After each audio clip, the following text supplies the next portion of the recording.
আমি দুঃখ ভারাক্রান্ত হৃদয়ে এই হাজার হাজার জনতার পক্ষ থেকে নিন্দা জ্ঞাপন করছি। আমাদের স্নেহের ছোট ভাই ওসমান শরীফ হাদিকে প্রকাশ্যে গুলি করা হয়েছে, আমি তার নিন্দা জানাই। এই ন্যাক্কারজনক কাজ প্রকাশ্যে দিবালোকে কে করেছে? ইউনূস সরকারকে তদন্ত করে তা বের করতে হবে, বিচারের আওতায় আনতে হবে।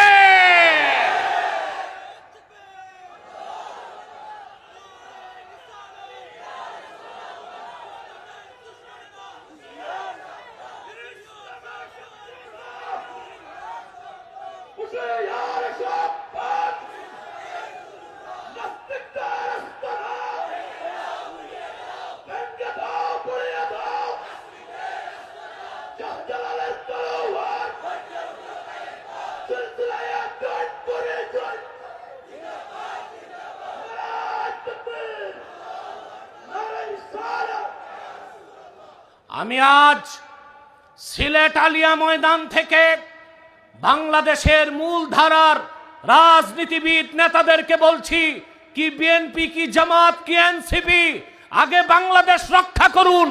যারা বাংলাদেশে নির্বাচন বানচাল করতে চায়, ওই অশুভ চক্রই হাদিকে গুলি করেছে।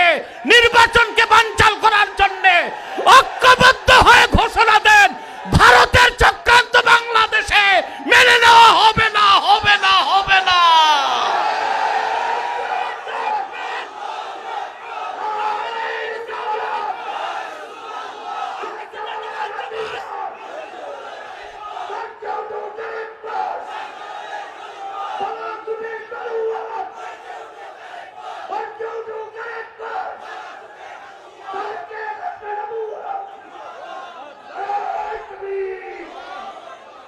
প্রিয় সুধী,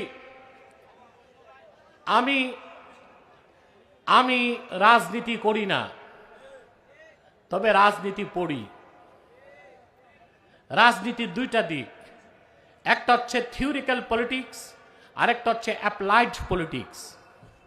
আমি নির্বাচনে যাই না, মিছিল মিটিং হরতাল পিকেটিং করি না, কিন্তু রাষ্ট্রবিজ্ঞান পড়ি। মাঝে মধ্যে রাজনৈতিক বক্তব্য দিয়ে থাকি। যখন দেখি আমার দেশের রাজনীতিবিদরা দাবার গুটি ঠিক মতো চালতে পারে না, আমাকে বলতে হয়, আমাকে মুখ খুলতে হয়। আমি স্পষ্ট বলে দিচ্ছি, বেগম জিয়া বিদেশ যেতে পারে না ট্রিটমেন্টে, তারেক জিয়া মায়ের কাছে আসতে পারে না, আর হাদির মাথায় গুলি, সব একই